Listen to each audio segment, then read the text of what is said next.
Hi everyone, welcome back to Coasting with Maddie.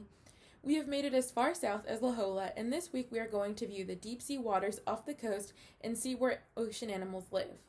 There are several ways that you can see the deep sea. Scuba divers typically do not go deeper than 130 feet. Let's take a look at what a diver may find in the first 50 feet below the water surface. I can remember my earliest memories of my parents taking me to the beaches in New England where we lived and just wondering about the mysteries that lie beneath. I think the ocean for me has always represented this place of great potential discovery, and as I grew older I just wanted to explore the undersea world. To get a great picture of a whale or of multiple whales, many things have to line up. Sperm whales are animals that spend most of their life in the deep ocean, and they dive for foraging for squid, and they're only at the surface for about 15 or 20 minutes at a time. So for this story, it's ideal to get multiple whales doing something interesting, a mom and a calf, or babysitting behavior, or socializing behavior.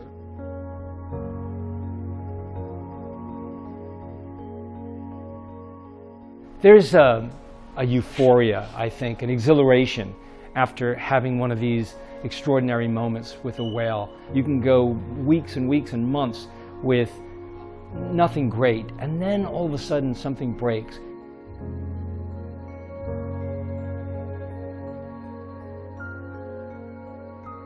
The things I was seeing them opening their mouths and their giant teeth, and they're playfully biting each other and rolling around together and doing all these things. But on another level, even beyond the image, it's a personal reward for the time and the patience, and you've got to experience something that you only dreamed about before.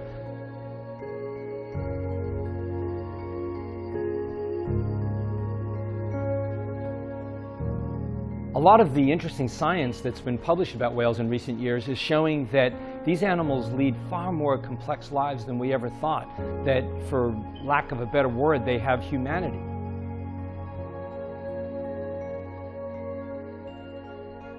They're doing things much like us. They isolate themselves by language, by dialect. They babysit. They have their own feeding strategies. All of these things are happening, and I think to the degree that you can do this with photography and good storytelling, we can help people see the ocean in a new way, where all of a sudden, this light goes on and you realize that there are these complex animals that have personality and have identity.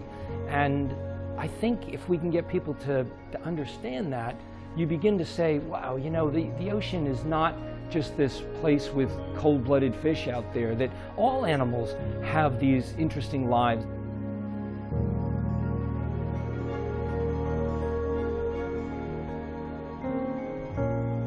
I try to relate that humanity to these animals and help people see a different frame, to see a different view of the ocean, in hopes of understanding that everything is connected.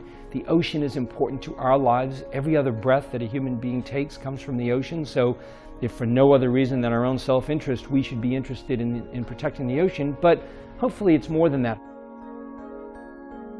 Hopefully we come to see ourselves as part of this really complex equation that the ocean plays a big part, and it's in our own joy and interest to celebrate that.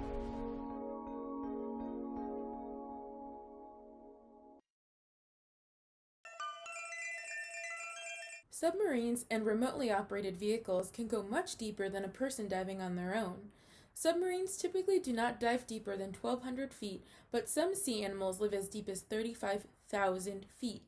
We learned about remotely operated vehicles and unmanned underwater vehicles several episodes ago when we watched Ocean Exploration Trust's ROV, Hercules, dive upon shipwrecks thousands of feet below the water surface. Let's learn about how deep the ocean really is. Just how deep does the ocean go? If you took the highest point on land and submerged it, you would still have more than a mile between you and the deepest point in the oceans. The oceans harbor 99% of all living space on Earth and have enough water to fill a bathtub that's 685 miles long on each side. For scale, here's a human, and here's a blue whale, the largest animal on Earth. Blue whales usually hunt at depths of around 330 feet within the well-lit zone of the ocean. Deeper down, at 700 feet, the USS Triton became the first submarine to circumnavigate the Earth in 1960. At 831 feet, we reached the deepest free dive in recorded history. Down here, the pressure is 26 times greater than at the surface, which would crush most human lungs. But whales manage it, diving to a max depth of 1,640 feet where they hunt giant squid. At 2,400 feet, we reach the danger zone for modern nuclear attack submarines. Any deeper, and the submarine's hull would implode. 2,722 feet down is where the tip of the world's tallest building, the Burj Khalifa, would reach. A little farther, at 3,280 feet, we're deep enough that sunlight can't reach us. We've now entered the midnight zone. Many animals down here can't see, like these eyeless shrimp at 7,500 feet who thrive near scalding hot underwater volcanoes. At this depth, temperatures are just a few degrees above freezing, but the waters around hydrothermal vents can heat up to 800 degrees Fahrenheit. 9,816 feet is the deepest any mammal has been recorded swimming, the Cuvier-beaked whale. But not even the Cuvier-beaked whale could explore the RMS Titanic, which rests at a staggering depth of 12,500 feet. The pressure is now 378 times greater than at the surface. Yet you can still find sea life like the fangtooth, hagfish, and Dumbo octopus, the deepest living octopus on Earth. At 20,000 feet is the Hadal Zone, an area designated for the ocean's deepest trenches, like the Mariana Trench. If you tipped Mount Everest into the Mariana Trench, its summit would reach down to 29,029 feet.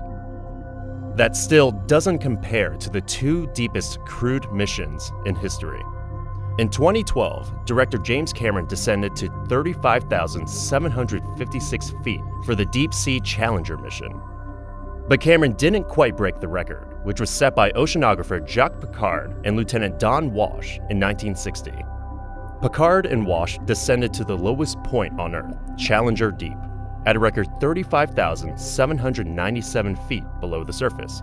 Since then, scientists have sent half a dozen unmanned submersibles to explore Challenger Deep, including Kaiko, which collected over 350 species off the seafloor between 1995 and 2003. But scientists estimate there are potentially thousands of marine species we have yet to discover.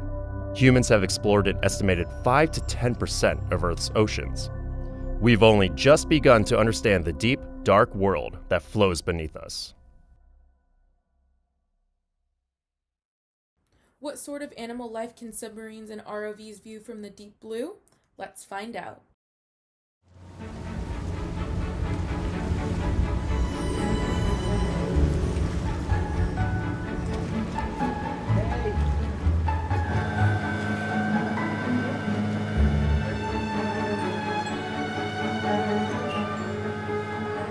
I feel I'm just about to get into a spaceship that goes down to the inner space. You look like an astronaut And too. yeah, it feels very astronauty to have this.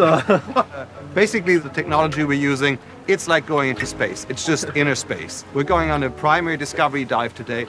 We're going to the deep sea, essentially.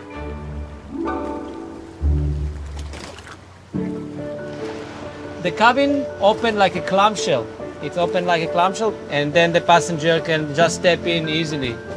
My name is Samuel Bloom, and I'm the chief pilot of the Deep Sea Submersible. This is the control console for the pilot. We have a computer monitor in the front. We have oxygen meters in the front, CO2 meters in the front.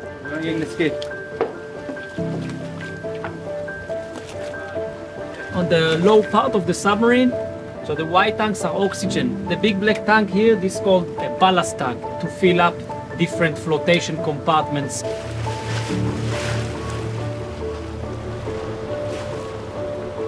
These are the vertical thrusters. This is the propulsion to get the submarine under the water. They shoot the flow up vertically, rotating them clockwise and going down, or counterclockwise and going up.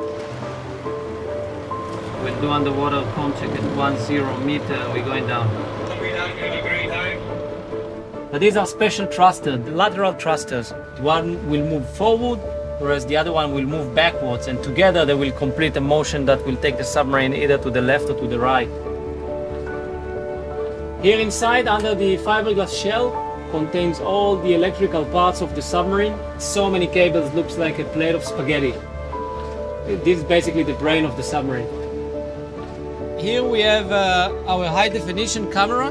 It's housed in a deep water container that can withstand the pressure all the way down to 500 meters.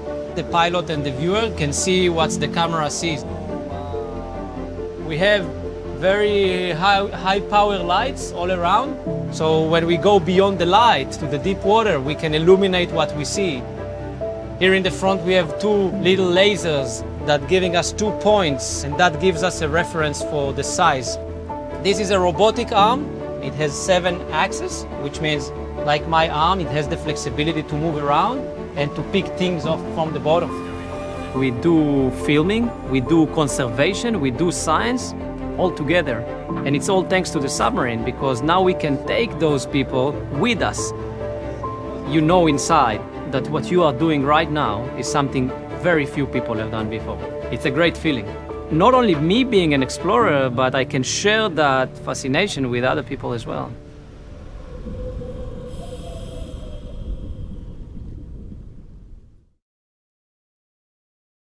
Did you know that sharks are one of the oldest animals on the planet?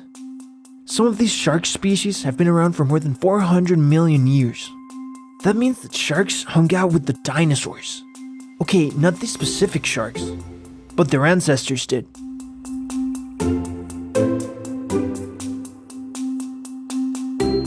Silkies, Galapagos, blacktips, and hammerheads all call the eastern tropical Pacific home.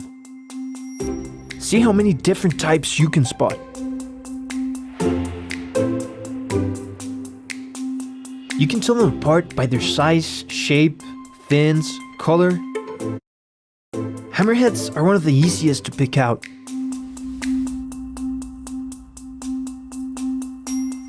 That distinctive long, wide head gives them the ability to see almost 360 degrees when they move their heads from side to side. This helps them spot their prey. If you were to brush a hammerhead backwards, it would feel like sandpaper. That's because a shark's skin is more like teeth or fingernails. But from front to back, it would feel sleek and durable, and that's one reason they can swim so fast. Unlike many other fish, sharks don't have a swim bladder, which is an air sac that fills and empties to help the fish move up and down. Instead, sharks can use their pectoral fins, the ones on the side, for lift, like an airplane, so they can move freely up and down in the water column. And those notorious dorsal fins? That's what helps old sharks make quick, sharp turns. Like many sharks, hammerheads also rely on smaller fish to clean them, biting parasites off their skin. See if you can spot one that is getting cleaned.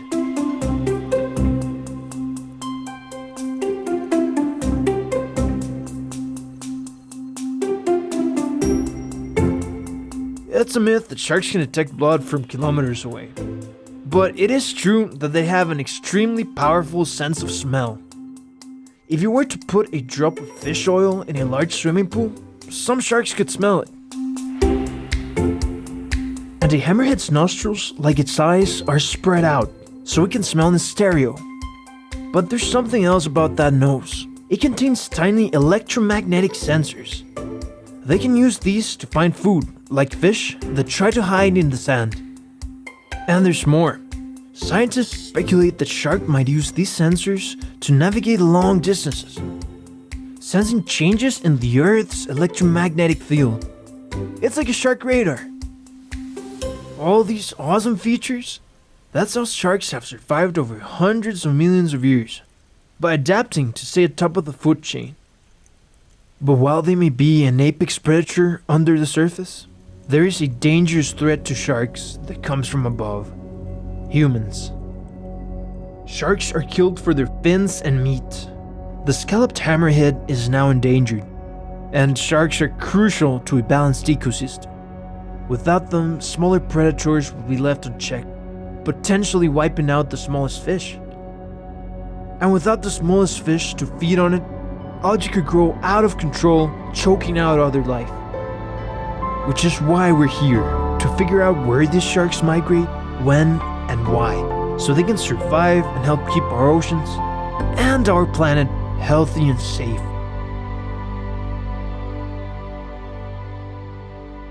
Ocean explorers don't work alone. It takes a lot of planning, technology, and scientific experts to make an expedition successful. We have watched video footage in past episodes from Ocean Exploration Trust and from Schmidt Ocean Institute. At NOAA, the National Oceanic Atmospheric Administration, they study the atmosphere and the ocean. At ESRI, they design mapping software. When NOAA and ESRI combine their talents, incredible discoveries, both living creatures and geological discoveries, are made about the seafloor.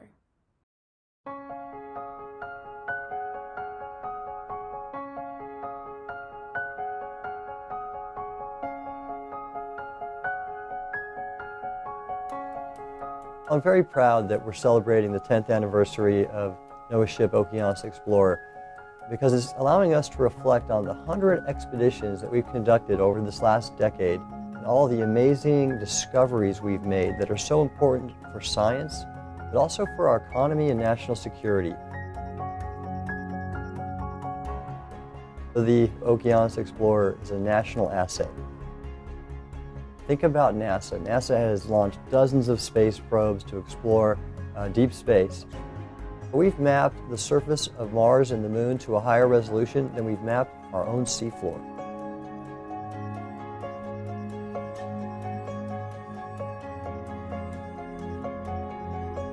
The deep sea is the largest habitat on Earth. It's the least explored habitat on Earth, so it's a kind of the last vast unexplored realm. We're still really in the observation stage, just the pure natural history stage. We're constantly bringing up stuff that has never been described before. It's kind of remarkable for me to think that 10 years have already passed, and it's exciting. It's great to see. The program has grown a lot over that time. There's a lot more participation since we first began. And there's scientists who look forward every year to the next field season starting. It's kind of like, when do I get my Oceanos fix? I need to see other unexplored parts of the deep ocean. I can remember very distinctly being on a dive when we found this just immense sponge that turned out to be the largest known sponge in the world. Every dive, there's something exciting. We're always going to see something new. Oceanos Explorer just recently identified a new deep sea coral reef tract about 80 miles long off the U.S. East Coast. That really is incredible. That is like finding an Amazon rainforest in all of its biodiversity in the middle of the California desert. We have elevated the importance of this program to the White House, and they are really keen on seeing us duplicate or actually even amplify the returns on investment we've made.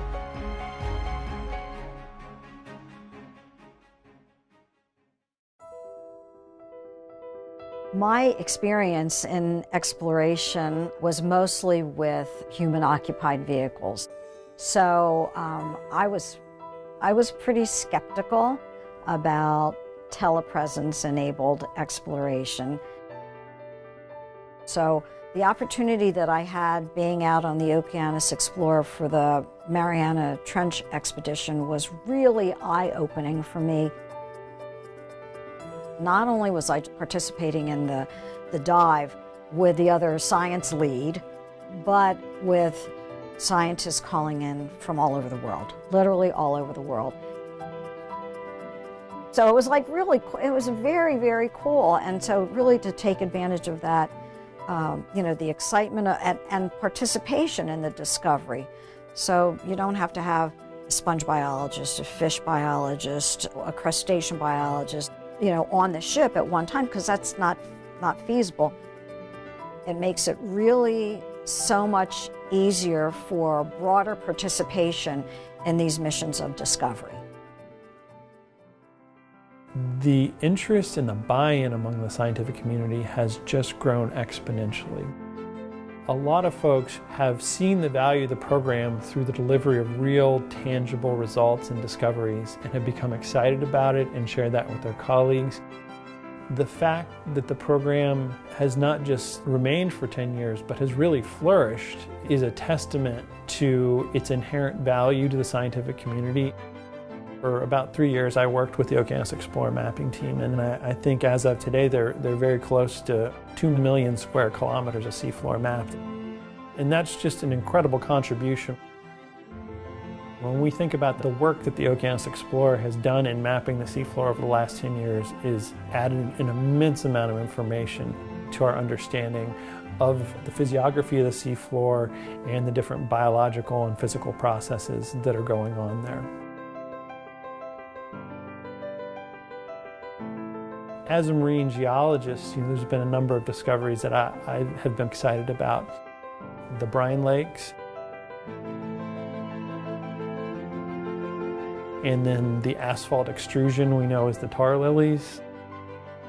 I think for myself personally, the discovery of the seafloor methane seeps off the east coast of the United States has been probably the thing that I've been most excited about, because it's really fundamentally altered my work. We went from being aware of essentially no seeps on the East Coast to finding 7, 8, maybe even 900.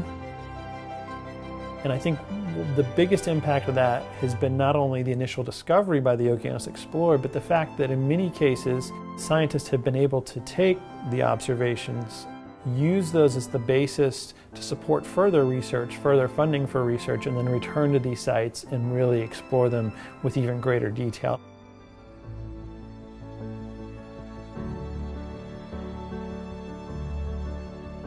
There are so many things that make the Oceanos program unique. Starting with seeing parts of the planet that no one's seen before, collecting that baseline data that is so important to make management decisions. And the telepresence capability allows such an engagement that most other vessels don't have. It means that many more people get to be part of that exploration and that science. My first cruise with the Oceanos Explorer, when we were in the Marianas, we found this hydrothermal vent that still gives me goosebumps. 10 stories tall, before that moment, had never been imaged before, just gushing, black, super hot fluid. It just was incredible.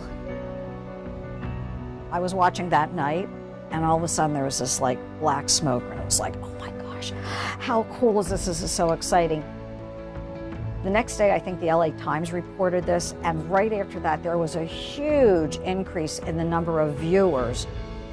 So, these types of discoveries really open people's eyes up to, what's living in the ocean. I mean, it's easy for us to go outside and look up and see the stars and, envision what's happening in terms of space exploration. It's not so easy, especially if you don't live on the coast, to figure out what's going on underwater and why it's important. And I think having the telepresence-enabled exploration has opened up the oceans to hundreds of thousands of people who hadn't experienced that before.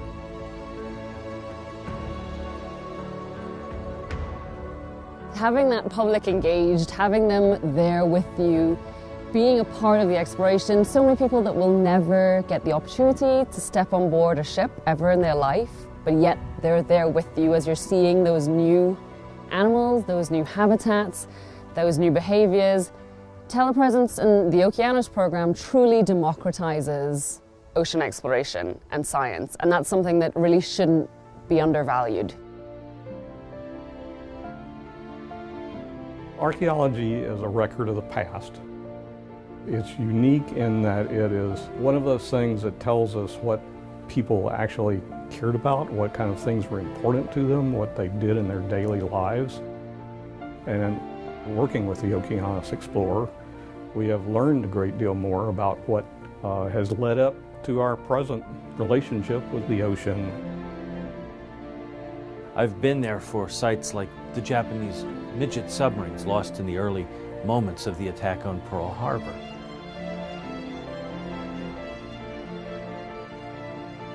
These ships, still loaded with artifacts, are time capsules that speak to the past.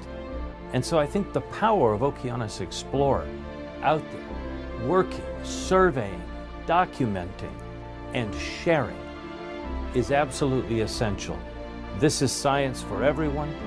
Every time you go, every time you drop down into that water, you're going to find something new. And that's the exciting part. We've also taken some of the video files and have been able to develop 3D models. So that has been a tremendous boon in trying to actually interpret the site. We publish this as a public website. Anybody can view it, and it's been quite popular. And that would not have been possible without getting the kind of high resolution and high quality video that we've gotten from the Oceanos Explorer. If I could wave a magic wand, I'd have a fleet of Oceanoses out there. I think it's something that captures the public's imagination. In an age in which we might think that everything's been done, that there are no frontiers left, there still is this vast frontier that needs to be studied, that needs to be visited, that needs to be shared, and in some cases protected. Exploration is incredibly important because it's the first step in understanding our oceans. It allows us to answer those basic questions like what lives there or what habitats exist there. And without those answers, without that crucial baseline data, we can't really effectively manage our oceans. When we are planning our expeditions, we have communication with managers who are interested in various resources, and so need to get some kind of look at, well, what is the area that is either under consideration for protection or is already under protection? Did we make the right decisions? Should we expand it? Should we move it? Having that kind of information really is critical to us as managers to be able to appropriately protect those sites that we do feel are important and not worry about those that we know are not. And so being able to provide them with the data that they need is a really important service that the Oceanos Explorer fulfills.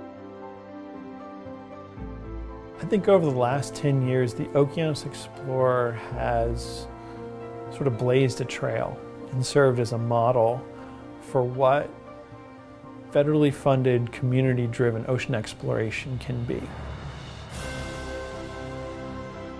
And as I think about the next 10 years, I think there's so many exciting opportunities. Every day I come into the office and know that the Oceanos Explorer is diving in the ocean somewhere is a day when I expect my understanding of how the deep sea works may be challenged or changed, that the community's notions about processes of the deep sea or relationships may evolve that very day based on what the ship sees. So I think the value of exploration is that it allows us to push forward and have those moments where we go, wow, I really didn't expect that. Or that's something completely new and that doesn't make sense based on what we thought we knew. It's those moments that really push and advance science, and I think that's the true value of the exploration that the Oceanos Explorer does.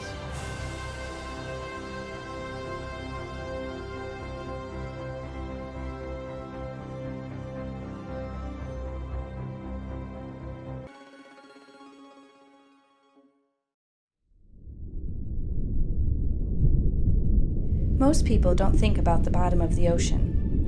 When you look at maps, the ocean is portrayed as flat blue with very few features. However, this couldn't be further from what the ocean looks like. Picture huge mountains, exotic hydrothermal vent forests, and features that seem otherworldly, supporting diverse life that is just as alien. The ocean covers 70% of the Earth's surface, yet there are still so many things we do not know about its topography or ecosystem. There is more life in the ocean than anywhere else on Earth. The water column is the largest yet least explored habitat and is home to animals that captivate the imagination. As far down as 3.5 miles, there are species of coral over 4,000 years old. Mineral-rich, superheated water, create towering chimneys that can hold as much life per square meter as a tropical rainforest. It is believed that hydrothermal vents like these may be where life on Earth first began. There are predicted to be millions of unknown species whose contribution to ocean and human health is still unknown. The deep ocean has already given us compounds to treat diseases and develop diagnostic tools. 3/4 of the Earth's volcanic activity occurs in the deep. Data gathered from deep-sea exploration can help predict earthquakes and tsunamis, potentially saving thousands of lives. High-resolution maps reveal new features and guide scientists to unexplored areas where further study can take place. A map of our seafloor will be an invaluable tool in protecting our ocean. Thanks to game-changing technological advancements like submersible vehicles, autonomous underwater robots, sensors, and cameras, we can now look into the ocean like never before. Gaining visuals and samples from our deep ocean is critical to unlocking a better understanding of the world's ocean. This effort can only be achieved through cooperation and collaboration. The ocean plays an important role in everyone's daily lives, no matter where they are on the planet. Ocean exploration is about making discoveries that help us better understand the world we live in. Exploring our ocean is key to managing and protecting it. Vessels like NOAA's ship Oceanos Explorer, Ocean Exploration Trust Nautilus, and Schmidt Ocean Institute's Falcor are helping to explore our ocean through open data sharing, live streaming, and robust public engagement programs, are providing opportunities for everyone to get involved and make a contribution. Together with other science collaborators, we foster interest in what lies beneath the ocean surface, exploring our ocean and better understanding what lies beneath.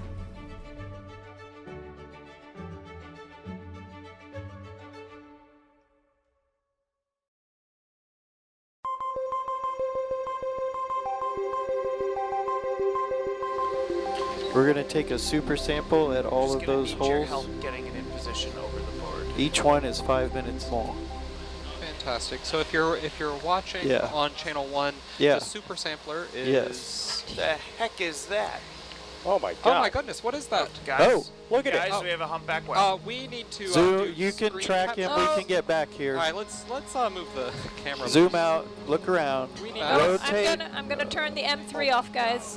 He's gonna bump you. No, he's bumping sperm whale. us. We have a sperm whale. Me. It's okay. Zoom out on our Wow. Awesome. Oh, wow. I hope we are screen grabbing. Yes, it's recorded, yeah. Sperm whale. He's coming back. Video's coming back. There he is. Oh, wow, look, you can see him in there he is. Herc's camera.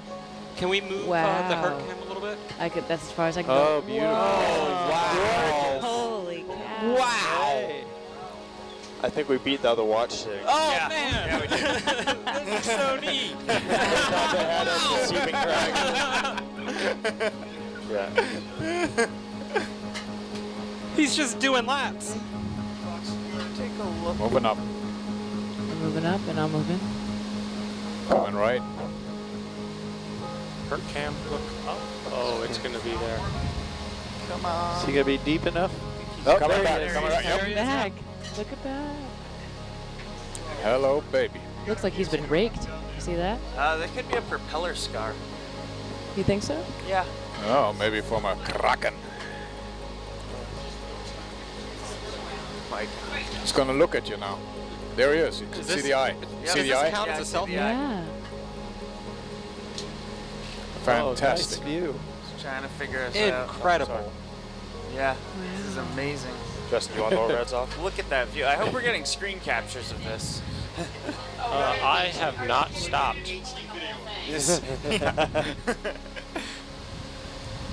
Here, get yourself some screen captures.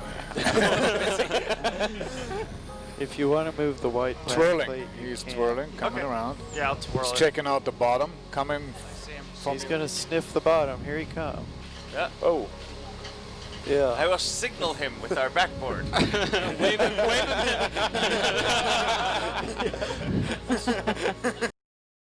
I am friendly waving to the whale. Alright. We come in peace. Yeah. Hear it. Yep. There he is again. Here he is again in Herc's cam. It looks fake. Yeah, that's gonna be I'm sure there's gonna be comments like that. Yeah. Yeah, he really does. looking But at us. he's real. He's really That's his there. mouth, Oh, yeah. yeah. He's looking at us. Folks out there, this is live.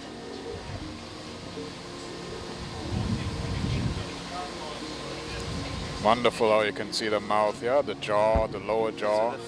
Can we put Can we move another camera to channel 3? Yeah, Which camera would you wanna put 580 there? meters. Anyone? Whatever we think is best. God. That is amazing. Anything we've got, yeah. Herc Bubble. Look Oh at that my shot, goodness.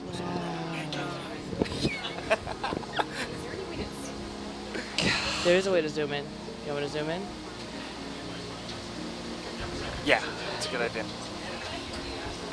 All right. If you are listening from home, please tag us, share us, do some screenshots and say, what were you doing when you saw this whale?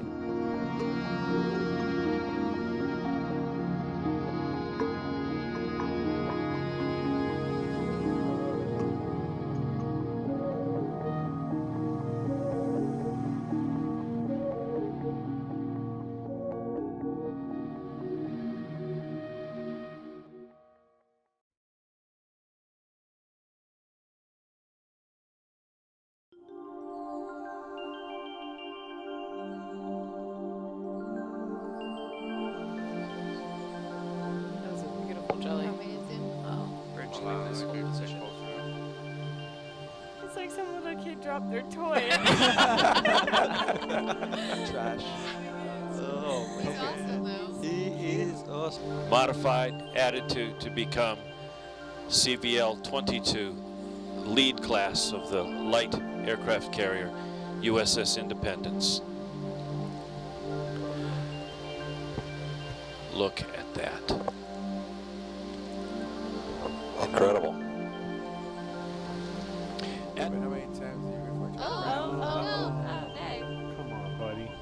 What if it's an egg sac of some sort? It could be. I mean, It's got a little embryo type thing inside. Maybe it's a spider egg sac. Not only is this a complex environment, it's changing rapidly as a function of time as well. You can see some bits fracture and slide. New spires and vents are created all the time. This looks like our patch for the cruise. It's a Dumbo with the lasers just above him. That's right. Aww. So funny. Is he mad? Yeah. Catch it. Just... Look. Oh my God. Look at that. Wow. Goodness. Look at that face. It's kind of like googly eyes. I think he ate too much. Yeah. What? He's full. Up so I can show him how big I am. Incredible. Wow. Yep, he's doing the shake. What's Oh, my God. Is that a gulper eel then? Wow. Yes. So, yeah. That is crazy. That was awesome. We'll do another step. Looking for on these expeditions for these Great things. depths, coral and sponge communities. But they're really just giant pill bugs. Yeah, we get little bugs like that in Australia under rocks that are, you know, maybe a half a centimetre long or something. Do you get them too? Yeah. Yeah, they're called different things in different parts of the country. I grew up calling them roly-polies. Oh yeah, they roll up in the ball. Yeah. We call them slaters. To all of our listeners out there, we are looking at live footage of the German U-boat U-166. A shipwreck that we found in 2009 named Knidos A. It's the first one that we found in this area. Yep. We're located between Knidos and the Greek island of Kos. It's a Byzantine wreck from the 5th to 6th century AD. Anyone even detects a little bit of a shimmer anywhere, we should try and push in and look. Oh, yep, she has eggs. Oh yeah. 3 off, guys. He's gonna bump you. No, he's It's a bumping sperm us. whale. We have a sperm whale. me. It's okay. Zoom out on our Wow. Awesome. Oh, wow. I hope we are screen grabbing. Oh, so I have a question from Ben in Atlanta. Ever seen the World War II planes on the bottom? Brennan, you ever seen him? Oh my God, are you kidding me? What is it? Speak of the devil. It's a plane. Hold ship. Ben! Ben, are you watching this? Oh my God. I don't believe this. Bridge nav. Katie. Oh. Please hold position. Drop up target here. Wow. What? Oh, this is too spooky. That was bizarre. I mean, is this spooky or is this spooky? What is it? That's very big. What is Oh, it? what is that? Oh, my Lord. Is that a jelly? It's like a weeping willow jelly. What is that? There's something bioluminescing just above it. What is Okay. this cousin it shroud? What have we found? Oh, look at the density change. It's shimmering right on the edge. You see that? Yeah. Oh, it's so clear. You never see it like that. Holy cow. Can you get it? Whoa. What are those things that we're seeing at the bottom of that? You know what? Those actually, could you go for a quick zoom? Yeah. Yeah. Can I zoom They in are there? crystals. They're barite. It's barium sulfate. What? I've seen this in other brine pools also. You can see. Look at the waves. You can see it shimmering. Whoa. That is awesome. I don't think we're going to see a ton of smoke here based mainly on how easy it is to see her from Argus. I think Argus is in a perfect spot if you can make sure the ship is stopped here. Yeah. Yeah, we're holding position as best we can, but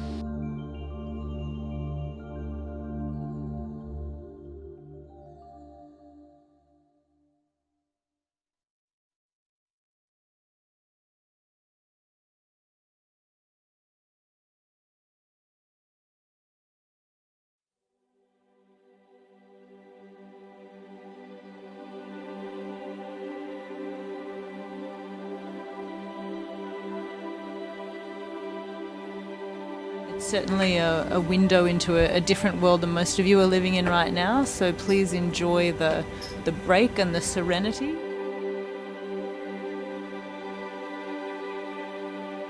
I always find it amazing to think that no human eyes have actually looked at this piece of seafloor before, so you are seeing it at the same moments that we are, and I think it's really special. We're lucky to be catching this close-up video footage, so we're taking the opportunity to look at this animal very closely. And just stunning. So there's a saying that life begets life, and it's certainly true in this case. We've zoomed in on the sea cucumber to see that it's covered in what we thought were tiny hairs, which have turned out to be hydroids, which are related to corals and sea anemones. And it's just covering this animal. And we're just admiring the view, really.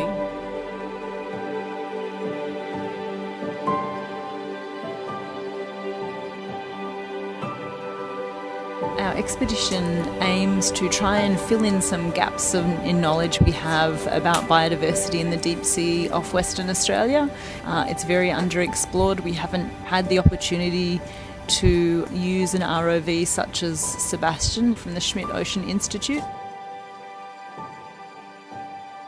So I hope you're as excited as I am. It could be a long day of looking at rocks, or it could be an incredibly exciting day. Either way, you'll have to stay tuned to find out what happens.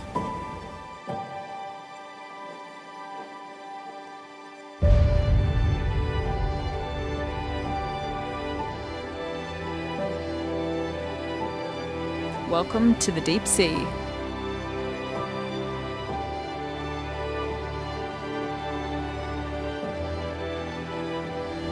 Hi everyone, I'm Janelle Ritchie from the WA Museum. This is my favourite animal. It's a Hymenaster slime star, and we think that they use slime as a defensive mechanism, and they're super cool, so we hope you enjoy it.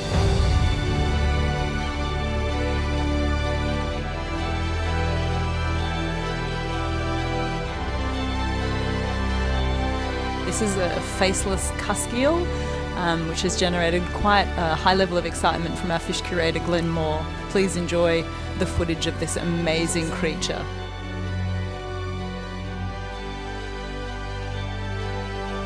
Welcome to the bottom of the seafloor.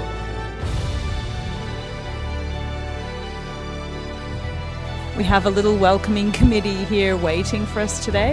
I'm Dr. Nerida Wilson from the Western Australian Museum, and this is the last of our series of dives.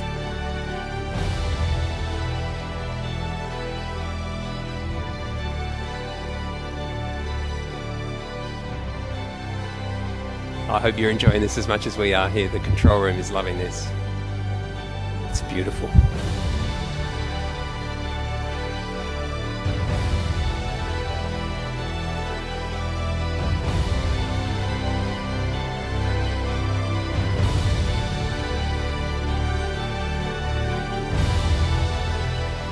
We are just absolutely in admiration of this beautiful glass sponge garden that we're watching here.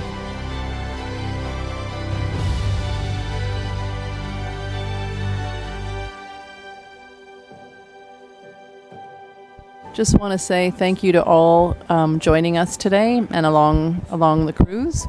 Just want a quick special shout out to some of you who are in isolation, including my parents, John and Lorraine Kirkendale. I know you've been watching with bated breath at these amazing dives, so thank you all.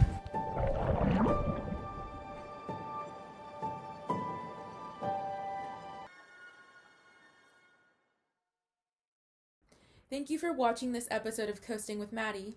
Next time we will move back to onshore and visit the brand new exhibit, The Map, at Kellogg Beach in La Jolla. Happy Thanksgiving, everyone!